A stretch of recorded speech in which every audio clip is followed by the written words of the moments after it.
Hello hello সবাইকে, সবাই কেমন আছো? চলে এসেছি একটা মিনি ব্লগ নিয়ে। ঝটপট করে একটু রেডি হয়ে নিলাম, কারণ এক জায়গায় যাবো। হ্যাঁ, কোথায় যাবো? দাঁড়াও দাঁড়াও, সেটা বলছি। আগে তো রেডি হয়নি। আর হ্যাঁ, এই ঘড়িটা হাতে পরেছিলাম কারণ হাতটা না ফাঁকা ফাঁকা লাগছিল, তাই জন্য পরে নিলাম। কিন্তু ঘড়িটা না দুঃখের বিষয় চলে না, শুধু শুধু স্টাইল মারার জন্য। আর এখানে আমার মা রেডি হয়ে বাবাকে ডাকছে, আর এদিকে আমার বোনকে দেখো বাইরে।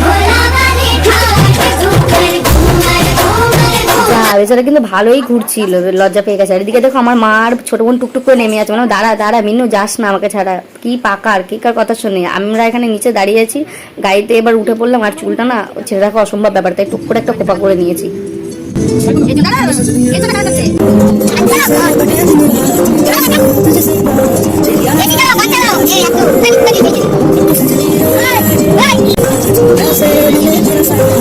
আর হ্যাঁ, আমরা কোথায় যাচ্ছি কেন যাচ্ছি সেটা এখানে দিতে পারলাম না, কারণ অনেকটা লং ভিডিও যাচ্ছে। তো সেটার জন্য নেক্সট ভিডিও দেখতে হবে। তো আমরা নেক্সট ভিডিও প্লিজ দেখে নিই। আর হ্যাঁ, সাবস্ক্রাইব করতে কিন্তু ভুলো না।